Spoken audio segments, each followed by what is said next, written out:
moderator for the next session to ascend the stage and bring with him his interlocutors.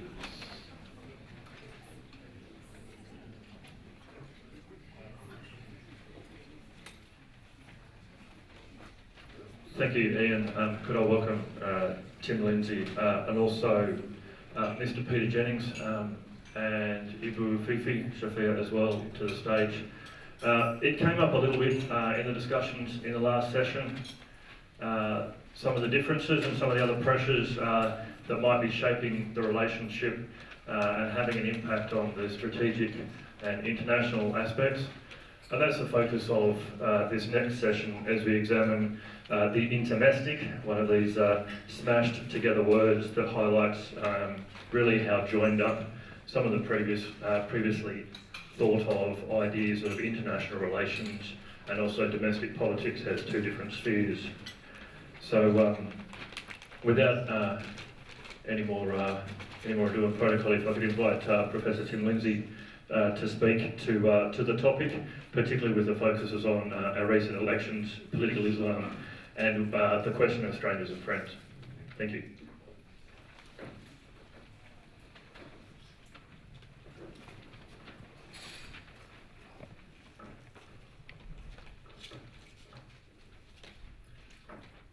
Thank you very much. Thank you to Rusi for the chance to speak to you today in this absolutely spectacular venue. And I should say thank you for a marvellous dinner last night as well. I'm going to make a presentation that touches on the issues, including this strange term intermestic that I had to look up when I discovered it was in my title. But I'll give you a sort of mini Indonesia update that will also touch on issues of bilateral relationship. But I want to give us a context for the discussion of bilateral relationship by giving you a quick oversight of recent developments in Indonesia. So let me begin by pointing out the obvious that I'm sure everybody in the room is well aware of, that Indonesia had its first ever combined presidential and legislative elections on the 17th of April. This was a massive exercise to complete in a single day. It involved 809,000 polling stations. 809,000 polling stations, 193 million voters, 300,000 candidates from 16 parties for 20,528 seats across 34 provinces and, of course, the famous 17,400 islands. This would be the Australian Electoral Commission's worst nightmare. It also involved 5 elections in one: the presidency, which has got most of the attention, but also the national legislature, the national equivalent of the Senate, the provincial legislatures and district legislatures. The ballot sheets were enormous, almost the size of tablecloths. Again, an Australian Electoral Commission nightmare. Unsurprisingly, there were problems. Tragically, at least 600 election officials died during or after the election from overwork and other issues, and about 2,000 were hospitalised. The world's largest single election day proved more than overworked officials could manage. And yes, there were corruption issues too. The Election Commission has identified serious problems in at least 3,000 booths, and there may be another couple of thousand also, some claim, that are problematic. There are allegations floating around of ghost voters, ballot box stuffing, bribery and destroyed ballots, and some of these are probably true. The results of the presidential election were confirmed by the Election Commission on May the 21st at 3 a.m, obviously in a futile attempt to avoid protests and rioting by supporters of the losing presidential ticket. As you all know, they gave victory to Jokowi by 11%, 55.5 to 44.5, for Prabowo Subianto, against Prabowo Subianto, a former general who was, of course, once son-in-law of Suharto and has a dark human rights record. Now, this 11% margin was an increase on Jokowi's first victory over Prabowo in 2014, which was much closer at around 6%. Jokowi's margin, which works out to a bit more than 17 million votes plus, is so big that problems with corrupt or spoiled votes could not be enough to change the election outcome. After all, even if 5,000 booths were bad, that is a tiny percentage of 809,000 booths overall. Despite this, many rejected the election results as the violent riots that erupted in Jakarta on 21st and 22nd of June demonstrated. These led to 6 deaths, or 8 or 9 on some other reports. There is still dispute about how many died. Over 700 injured and more than 270 arrests. Now, demonstrations and rallies are common in democratic Indonesia, but street violence like that which erupted after the announcement of the election results has not been seen since the fall of Suharto in 1998. It is no surprise to seasoned Indonesia watchers that both events, the riots in 1998 and those this year, involved the eternally ambitious Prabowo, in both cases hoping for a way to the presidency. The protests began peacefully enough in front of the Election Supervisory Agency building, Bawaslu. By 9 p.m. on the 21st, rioters supporting Prabowo, including some with links to Islamic State and other militant Islamist groups, were burning cars and buildings and using rocks, petrol bombs and fireworks to attack police. Security forces responded with tear gas, water cannons and rubber bullets. They claim not to have used real bullets, at least they did claim not to have used real bullets. Post-mortem showed that at least 4 died of bullet wounds. Police have now acknowledged that real bullets were used by some of their members. There are also claims that some of the rioters were equipped with guns, but like similar events in 1998, we may never know with certainty who the killers were. The violence was repeated the next evening, and by then it even spread beyond Jakarta, with some incidents in East Java and in Pontianak in Kalimantan as well. The government called in the army to help control the situation, and obviously spooked, it took the extraordinary step of slowing down the internet across Indonesia to a snail's pace to obstruct the sharing of provocative material across social media sites, and this was extremely effective. By Thursday night, the government's crackdown seemed to have brought the situation under control. The next day, the Friday, Prabowo and his supporters changed their approach. For weeks, they had said he would rely on people power, not the courts, to overturn the election results. But on Friday, he and his running mate, Sandiaga Uno, formally lodged protests against the election results with the Constitutional Court, arguing that Jokowi's 11% victory was fraudulently obtained. However, they were never able to produce convincing evidence to back this up, with most of their evidence just news reports and misquoted academic blogs, including one of my own from 3 years ago, to my enormous surprise and anxiety. The promised truckloads of evidence that would shock the nation, we were told, never actually turned up.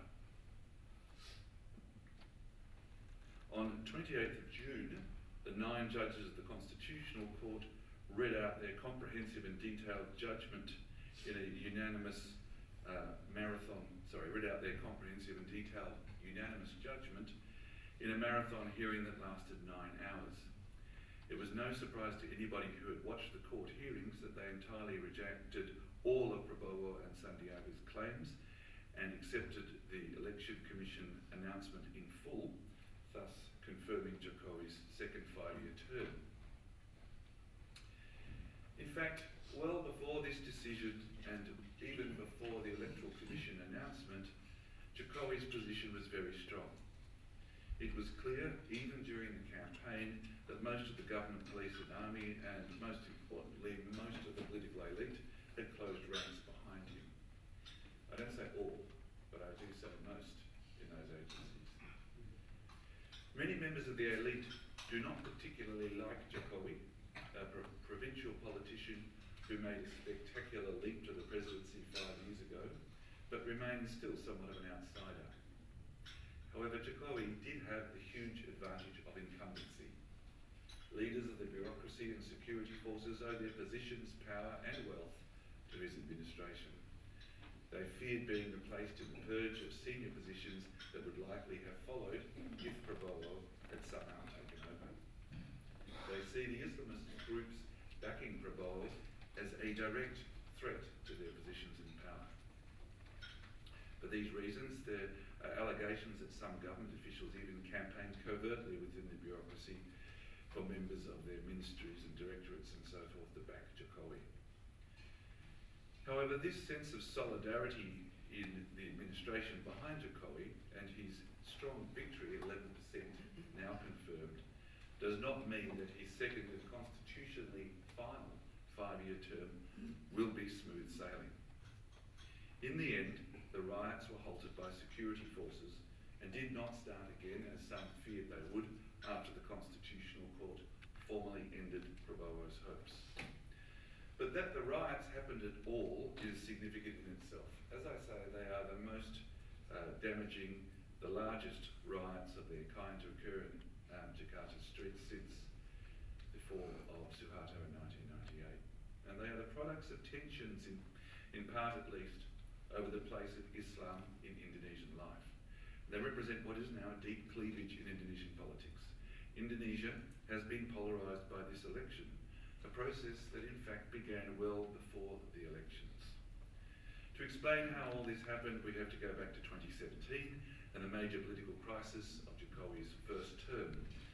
The prosecution and conviction for blasphemy of the then Jakarta governor, Basuki Cahayapurnama, known as Ahok, or now BPP, as he prefers. Ahok had been the deputy governor of Jakarta under Jokowi, and he stepped up to take over the lead role in Jakarta when Jokowi resigned to run for the presidency. Ahok, an ethnic Chinese Christian, was seen as unacceptable as governor to conservative Islamists, a position they had held for some time before he stepped up. They have always been a political force in Jakarta, especially in the south, and also in surrounding West Java. They used comments about the Quran made by Ahok while campaigning for re-election to launch a massive and bitter populist campaign against him. Unlike the recent riots, where tens of thousands faced off with the police and army, the 2017 rallies saw hundreds of thousands, on some counts over 700,000, take part in marches that targeted Ahok through Jakarta. And eventually they moved to target his former friend and close colleague Jokowi, at one stage even marching on the palace, calling for Jokowi to be toppled.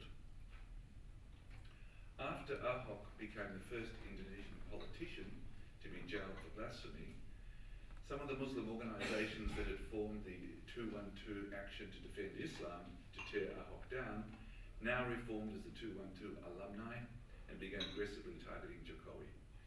Their efforts spawned the Change the President or Ganti President movement, which quickly gained traction among conservative Muslims, especially those that some scholars call the Muslim counterpublic. That is, Muslims who have historically always been uncomfortable with the Indonesian state for a variety of reasons. We're talking about an embedded historical opposition that dates back to even before the Indonesian Revolution in 1945.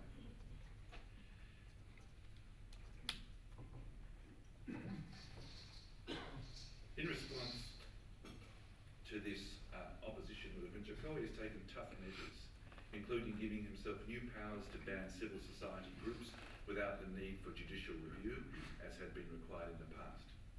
He also backed criminal charges against figures he saw as leading public criticism of his government and of him, forcing some into exile overseas, such as the controversial leader of the notorious Islamic Defenders Front, Rizik Shihab, who had been a prominent leader of the anti-Ahok protests and an outspoken critic of Jokowi.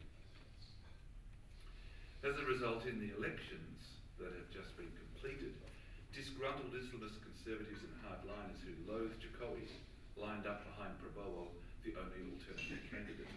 In fact, Prabowo is a very odd choice for these groups. He has a reputation for not being a particularly devout Muslim, and he was, as he said during the recent candidates debate, quote, born from the womb of a Christian mother, unquote, and his brother, the tycoon who financed his campaigns, is also a Christian. However, it is important to understand that conservative Islamists did not back Prabowo for his religious qualities, but simply because he is not Jokowi. As I said, they loathe Jokowi, who they see as a major obstacle to an Islamist agenda that includes greater application of conservative interpretations of Sharia, and for hardliners, the eventual creation of a caliphate. Prabowo has been their friend for now, simply because he is their enemy's enemy. In any case, the resulting religious split meant that many members of the world's largest Muslim organisation, Nahdlatul Ulama, or NU, which is generally speaking more tolerant of religious difference, sided with Jokowi, not least because he chose an NU leader, Maruf Amin, as his running mate. On the other hand, the world's second largest and more conservative Muslim organisation, Muhammadiyah, traditionally NU's rival, but also a mainstream organisation, was officially neutral, but many of its members nonetheless sided with Prabowo, including Muhammadiyah's former leader, the influential Amin Rais, who was outspoken in his calls for people power to challenge the election result. Other key Prabowo supporters included even more conservative Muslim organisations such as the Islamic PKS Party and far more extreme groups like the 212 alumni, the Change the President movement, and of course the thuggish Islamic Defenders Front. One of the results of this bitter split was a long and vicious social media campaign leading up to the election, full of trolling, hoaxes and conspiracy theories, fake news and vicious online vilification. Discredited rumours that Jokowi is a closet Christian from a communist family were circulated widely once again by his opponents. This is really the Indonesian version of Obama's problems with the birther conspiracy theorists, and it is reeled out whenever political tensions emerge by his opponents. The election thus polarised Indonesia, reviving old divisions in an atmosphere of renewed anxiety about ethnic and religious identity that date back at least to the Ahok tensions. As a result, as this map will show you, red is Jokowi, gold is Prabowo. Jokowi prevailed in Javanese communities linked to Nahdlatul Ulama, and in areas where non-Muslims are a majority or a large minority, like Papua, Bali, East Nusa Tenggara, and North Sulawesi. On the other hand, majority Muslim outer islands often associated with Muhammadiyah largely fell to Prabowo, such as West Sumatra. Likewise, Prabowo took back South Sulawesi, Southeast Sulawesi, Bengkulu and Jambi from Jokowi, who had won them in 2014. West Java, I think, tells a story. Although, of course, part of the island of Java, it has never been a Nahdlatul Ulama stronghold, but is, as I mentioned earlier, historically a centre for Muslim conservatism. West Java went for Prabowo. Jakarta, urban and more urbane, but on the cusp with West Java, was split down the middle. Prabowo's final defeat in the MK, in the Constitutional Court, does not spell the end of his supporters' aspirations for a less tolerant Indonesia that privileges their brand of Islam. In fact, the election's geopolitical polarisation is very likely to be a continuing source of problems for Jokowi in the years ahead. With Nahdlatul Ulama's Maruf Amin in the vice presidential office, and with NU very likely to continue its stranglehold on the Ministry of Religious Affairs, resentment with Muhammadiyah, PKS cadres and others associated with Prabowo will be maintained. And this will play out in conflicts in the legislature, in and around government, and in the bureaucracy over the years to come. This situation has only been exacerbated by the tough measures Jokowi's administration, obviously very worried, deployed to contain the riots. Former General Wiranto, who has a long and difficult history with Prabowo that goes back to before 1998, and is now coordinating Minister for Politics, Law and Security, ominously formed a team to investigate unconstitutional behaviour. 20 or so people linked to Prabowo, including two of his two senior campaign directors and two former generals, including a former Special Forces commander, were arrested on charges including weapons smuggling and, more questionably, treason. At one point, the police even announced that simply calling for people power was an act of treason in itself. It's not widely known, but a warrant was actually issued to bring Prabowo himself in for questioning, although this was quickly rescinded within a few hours. Prabowo during the riots or soon after Jakarta might have exploded. In any case, measures of this kind were successful in ending the riots, along with very disciplined security force presence and behaviour on the streets, well, generally disciplined. But they also reflect a wider trend towards so-called soft authoritarianism in Jokowi's administration that has been identified by some Indonesian and foreign observers. Jokowi has markedly failed to deliver on most of the election promises that attracted civil society in 2014. He has done almost nothing about the 65 killings and other historic abuses, despite promising to do so in 2014 and despite weekly protests by victims and families outside the palace. Indeed, much of the rest of his progressive agenda, which was centre of his campaign in 2014, has gone nowhere. One reason for this is that it doesn't particularly interest Jokowi, but a bigger reason is that he knows he no longer needs to court progressive civil society. He may have disappointed them, but he knows, or he knew, they would not shift to support Prabowo, and so they had no real alternative but to back him, despite concerns about his administration winding back some of the freedom civil society won after 1998. Like Prabowo, Jokowi has been able to take political advantage of Indonesia's emerging social and religious polarisation, albeit in quite different ways. Claims that Jokowi's administration shows some sort of emerging soft authoritarianism also feeds the narrative promoted by his Islamist opponents of a president who's willing to use the force of the state to marginalise them, and that simply entrenches the battle lines. So what happens next in the lead up to Jokowi's swearing in on October 20th?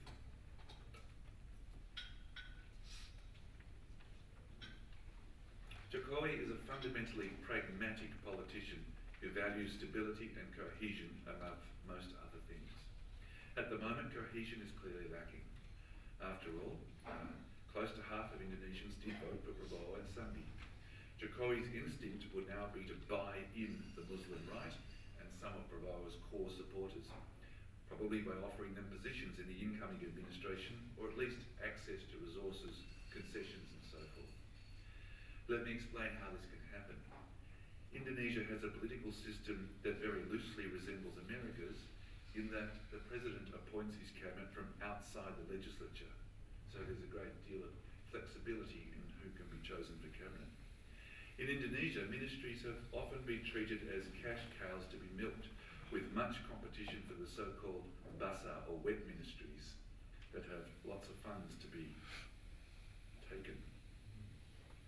Jokowi will have little choice but to spend the next few months negotiating the allocation of wet ministries, senior bureaucratic positions and commercial concessions with the powerful tycoons who virtually own or strongly influence political parties, and some of whom also control major media groups. They will all want to recoup their investments in election campaigning, which have been enormous, plus profits. This will be complicated by the fact that once again no party has won an outright majority in the legislature, and although Jokowi's electoral coalition together holds a majority, workable coalition arrangements will still have to be pieced together with political threats brought out or neutralised. Indonesia does not have a party whip system. Members of parties commonly cross the floor and vote against their party position. A coalition is no guarantee that legislation can be delivered.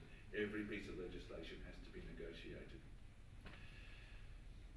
In addition, a lot of minor parties fail to meet new higher threshold requirements in the elections and so do not return back to the legislature. This is a new development, so quite how the coalitions are formed and how it all plays out is still to a degree unpredictable. But we can be confident that one way or another, Jokowi will end up brokering a broad and more or less generally workable legislative alliance. Just as in his first term and in Susilo Bambang Yudhoyono's 2 terms before that, the result will eventually be also a cabinet largely filled by proxies of the tycoons and party heavies on which he relies in order to govern.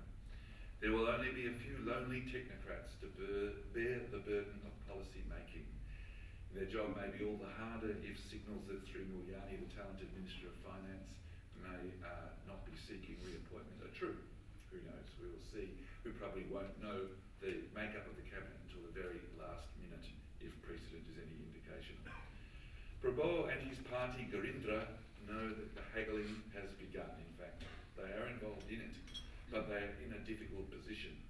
Prabowo has lost again. Garindra came third in the national legislature, just behind Golkar and well behind Jokowi's PDIP, which won around 20%. Prabowo and Garindra have also lost enormous sums from the personal fortunes of those who back their bid, including Prabowo's family, but especially the vice presidential candidate, the highly ambitious Sandiaga Uno, who most people think will be hoping to run for the top job himself in 2024, when Jokowi's, the ban on a third term prevents Jokowi running. Garindra's third place in the legislature is about the only political capital Prabowo has left, given his die-hard supporters are no longer marching in the streets. Whether the trouble that has been caused since the election, and perhaps could be caused again, is enough for Prabowo, Garindra and their supporters to extract benefits from Jokowi and the incoming government remains to be seen, of course.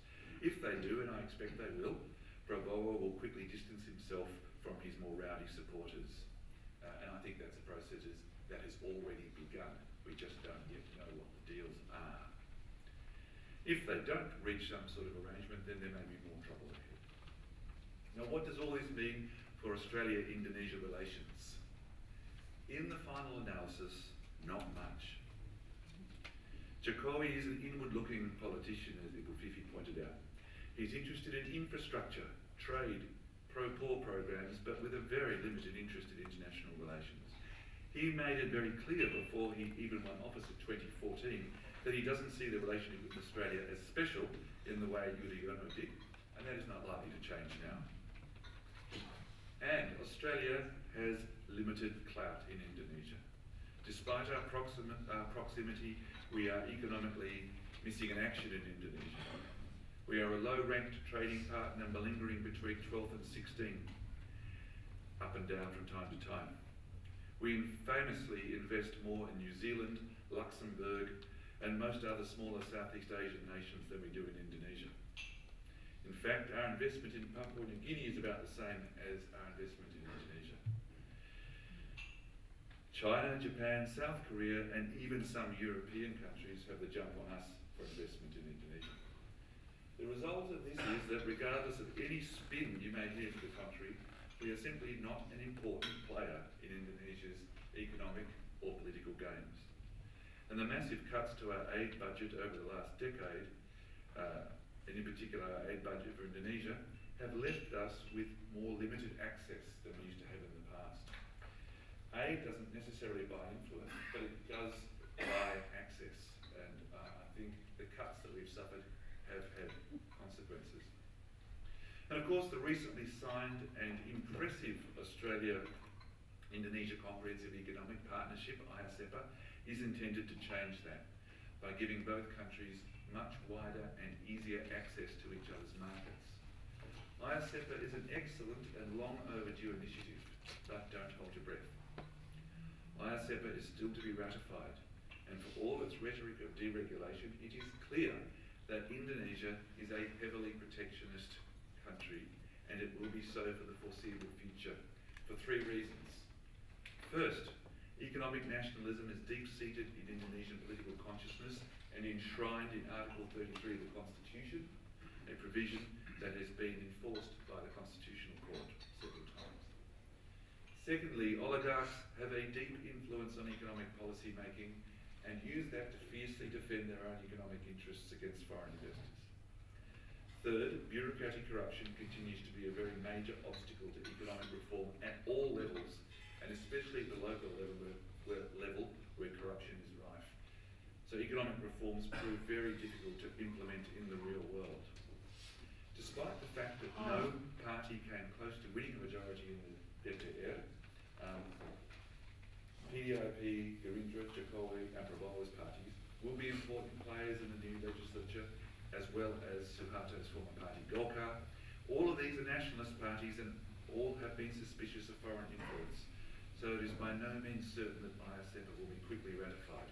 It may well face major amendment or be put on hold for some time, like a number of other international agreements inked by past presidents that still have not been ratified. Even when it is ratified, and I hope it is ratified soon, it will take a long time to implement properly. And many new laws in Indonesia are never really properly implemented at all at the grassroots level. Like so much else in Indonesia today, the outcome for ISEPA depends heavily on intra-elite backroom horse trading and deal making of the kind that will be happening quietly behind closed doors for weeks to come, even though the court challenges and protesters have got all the attention. So ISEPA's fate for now remains unpredictable, but some delay is, in my view, likely. In the meantime, the Australian government needs to think seriously about resetting the relationship with Jokowi as he works towards the beginning of his second term in October. There are two challenges. The first is an Indonesian perception of our revolving door premiership. Hopefully, new rules mean that this is over for us, new rules in both parties, but Prime Minister Morrison will still need to convince Jakarta that he really is here to stay for the next 3 years and that he is a player in regional politics. At the moment, his focus is east on the Pacific. To get attention in Jakarta, he will need to make major efforts to the north. The second issue is the ghosts of Howard and Abbott, who are much disliked in Indonesia and tend to haunt coalition dealings with Indonesia, rightly or wrongly. Morrison, as a former minister for stopping the boats, took steps to rebrand himself in Indonesia soon after he won the prime ministership and did so quite effectively. But there is still work to be done to distance himself from his past and Abbott, and in particular from his decision about Jerusalem, which was very badly received in Jakarta, coming as it did when a Palestinian delegation was visiting Jakarta. This is the immediate obstacle that he needs to overcome for a reset. A prime ministerial visit to Jakarta in the coming months would be a good idea, but again, the Pacific seems to have the priority for now. Finally, we come to, my closing remarks, I will squeeze in a blatant commercial plug. I'm putting up the cover of my recent book with Dave McRae, where I stole the title of my presentation. Of course, an excellent book because it's got a chapter by Peter Jennings in it. But to close, the other obstacle to closer links with Indonesia are the very hostile and suspicious views most ordinary Australians have about Indonesia, despite the fact that now 1.2 million of us go every year to visit Bali. And these hostile and suspicious views that quite often rank Indonesia in the bottom 4 least liked countries on the Lowy thermometer of feelings towards other countries. But these negative attitudes have been confirmed by poll after poll from a whole range of polling agencies, from Gallup, Morgan, DFAT, Lowy, and so forth. The evidence is absolutely clear when you go through the range of these polls that attitudes have only worsened over the last 2 decades. And we spent some time looking at the polling in this book. And these negative attitudes that are widespread and common in Australia, as I say, despite the fact that getting towards 1 in 3 Australians have now been to Indonesia, this constantly hampers good bilateral relations, as it means Australian politicians have limited room to manoeuvre in their dealings with Jakarta. Most Australian politicians understand the importance of the bilateral relationship for a whole range of different reasons, but they do not always have the space to move because of hostile, common popular attitudes towards Indonesia and this country. The attitude in Indonesia towards Australia tends to be less negative, but marked by indifference and a deep-seated anxiety about Australian intentions in eastern Indonesia, which, while misplaced, is a really strong strain of thinking about Australia in Indonesia. So this combination of indifference from most Indonesians and hostility from many Australians, driven by widespread mutual ignorance, has long been a major drag on relations between the two countries in all but the relatively limited circles of those who are committed to the bilateral relationship, like most of us here in the room. And those of us who have enjoyed the bilateral relationship and feel a commitment to it sometimes have difficulties in understanding that those perceptions are not shared by the majority of the populations in the two countries. Alas, I see these difficulties as having little prospect of change. That would take a massive investment by Australia including in education and soft diplomacy, and I can see no sign at all of any takeup for either of those things in Canberra because of the cost involved. Note that I say it will take a massive investment by Australia because I don't think there is any prospect of there being an investment in transforming the bilateral relationship from Indonesia. This means that we two countries, sometimes described as the international odd couple, are likely to keep bumping along the bottom in our relationship. I don't think it will get worse, but I don't think it will get better. In fact, there is a risk that as the Asian century rolls on, Australia and Indonesia may find themselves largely going separate ways, albeit in close proximity. Many Australians might not mind this, and it wouldn't trouble Indonesia particularly, which does not need us, or care all that much really about what we do. But Indonesia is undoubtedly rising, and ignoring our serendipitous geography, as we probably will, may mean we miss out on the benefits of Indonesia's 5% growth and its much predicted boom that will land it, according to the rating agencies, in the world's top economies within 10 years, and the top 5 within 30, a factor that will have a transformative effect on our region in Southeast Asia, completely rethink the whole structure of Southeast Asia. Indonesia undergoing a transformation China style is something that we have not even begun to really plan for. And I doubt that we'll be in a position to get the benefit we should get out of it.